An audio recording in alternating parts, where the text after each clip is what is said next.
Olá, minha amiga, meu amigo. Hora do nosso encontro. Hoje vou mostrar para vocês que a faca de Adélio Bispo continua enterrada na barriga de Bolsonaro. Está no hospital de novo.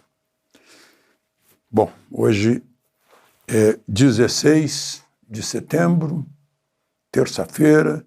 Num dia como hoje, em 1914, nascia o grande Lupicínio Rodrigues. Lupicínio fez umas 25 músicas, mais da metade delas foram um sucesso absoluto no Brasil. Se acaso você chegasse, por exemplo, Vingança, Nervos de Aço, A Felicidade, e fez um hino do Grêmio Porto-Alegrense. Em 1953, eu tinha 12 anos, era torcedor do Grêmio. Bom, depois convivi com Lupicínio, quando ele cantava num programa de auditório ao meio-dia, na Rádio Farroupilha. Eu era locutor da Rádio Difusora, e eu queria conhecer o Lupicínio. Depois convivi com ele no Clube dos Coroas, que era dele. Nós saíamos da faculdade, ele sentava na nossa mesa, trazia o violão e começávamos a cantar com Lupicínio Rodrigues. Samba canção era com ele. Dor de Cotovelo ficou famoso. E em 1950 foi inaugurado o estádio do Maracanã. Ninguém chama de estádio Mário Filho. Mário Filho era um repórter esportivo. E a gente identifica melhor o Mário Filho porque diz que ele era irmão do Nelson Rodrigues, teatrólogo, jornalista, genial. Bom, foi inaugurado o estádio construído para a Copa do Mundo de 50. Foi lá que o Brasil perdeu por 2-1 para o Uruguai, naquele dia fatídico. Então, vamos aos assuntos de hoje. O principal vocês já sabem qual é. Lembre-se de se inscrever e ao final de deixar o gostei ou não gostei.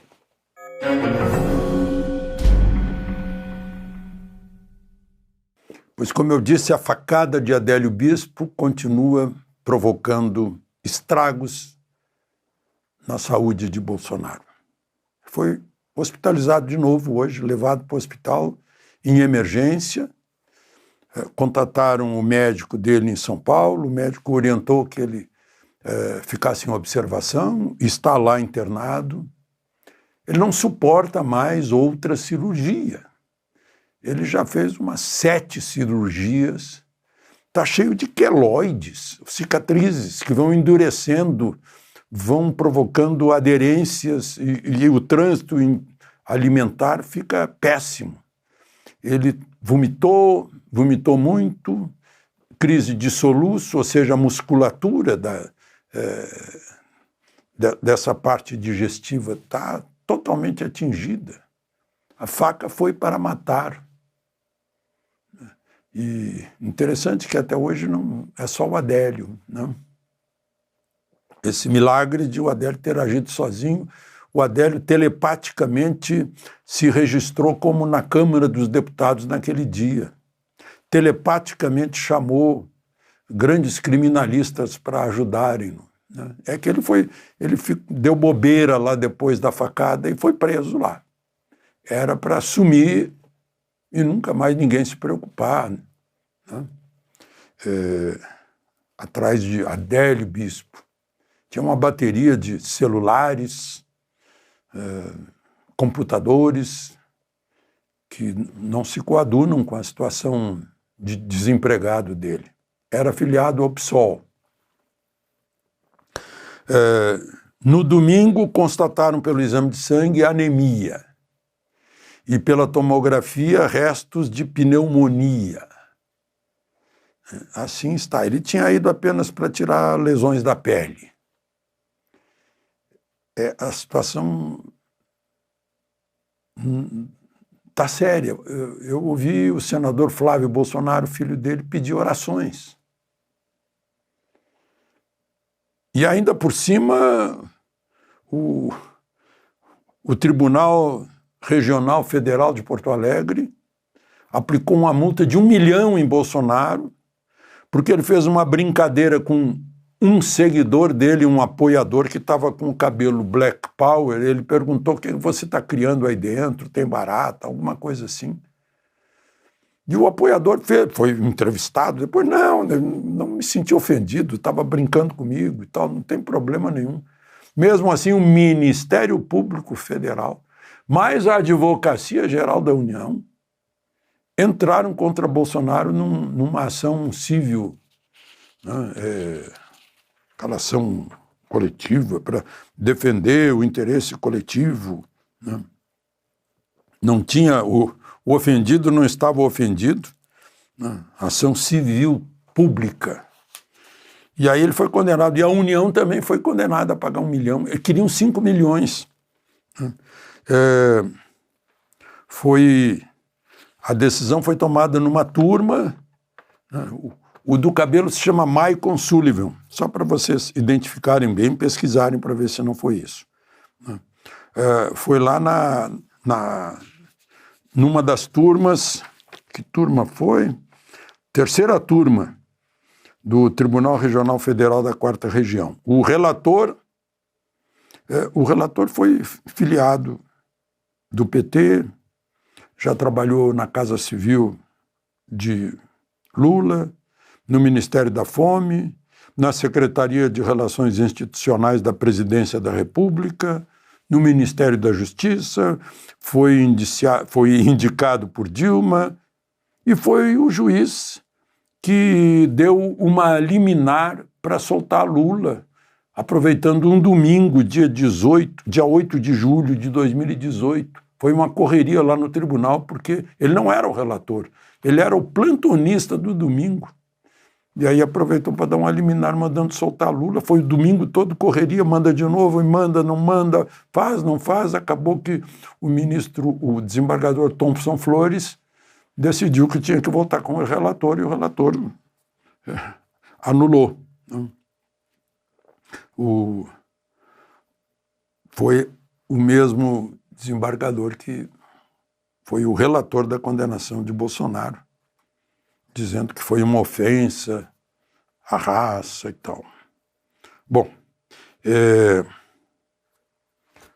o outro fato a lamentar foi o assassinato do ex-delegado-geral da Polícia Civil de São Paulo. Agora ele era secretário de administração lá no litoral de São Paulo, e o delegado Rui Ferraz Fontes, lá em Praia Grande, teria sido morto por gente do PCC. Ele foi quem indiciou Marcola. Marcola está preso numa prisão de segurança máxima federal em Brasília, mas estão atribuindo a ele a ordem, ou ele, como secretário de administração, bloqueou algum interesse do PCC na prefeitura de Praia Grande. O carro dele estava sendo perseguido, atiravam no carro, ele acabou batendo num ônibus, capotou, 3 desceram do carro, um dando cobertura de fuzil, e outros 2 foram lá e mataram-no. Encontraram no chão cápsulas e carregador de fuzil, ou seja, deram mais do que 30 tiros, um carregador cheio. Aliás, a notícia chama o estojo de munições. Enfim, e depois fugiram, mas gravaram, e já tem 2 que estão identificados, ou seja, já identificaram a metade. Eu acho que tendo 2, vão conhecer quem são os outros 2. Mas é a ousadia do crime no Brasil. Não é a ousadia do crime do Brasil, não é surpresa. Só está mostrando que Lula faz discurso de soberania, mas o Estado brasileiro está perdendo para o crime organizado, que tem, eu já falei aqui, está discutindo poder sobre a navegação de rios amazônicos. Tem territórios que são santuários do crime, né, territórios liberados no Rio de Janeiro, por exemplo. Essa é a soberania atingida do Estado ausente, né? Bom, e outra questão importante, o ministro Moraes autorizou a Débora do Batom a cumprir prisão domiciliar.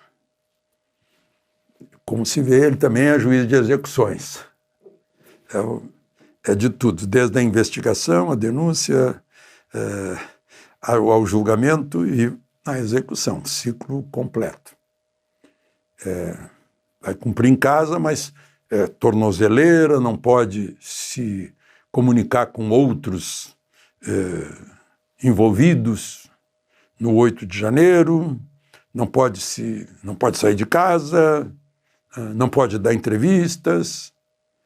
Espero que ela possa trabalhar, ela é cabeleireira, tem que sustentar, junto com o marido, menino de 9 anos, outro de 12, né? 5 crimes. Associação criminosa armada, abolição violenta do Estado de Direito, golpe de Estado, deterioração do patrimônio tombado, dano qualificado com substância inflamável, considerável prejuízo à vítima, que seria a União. A deusa Temis está lá, firme, sobre o granito que não foi danificado.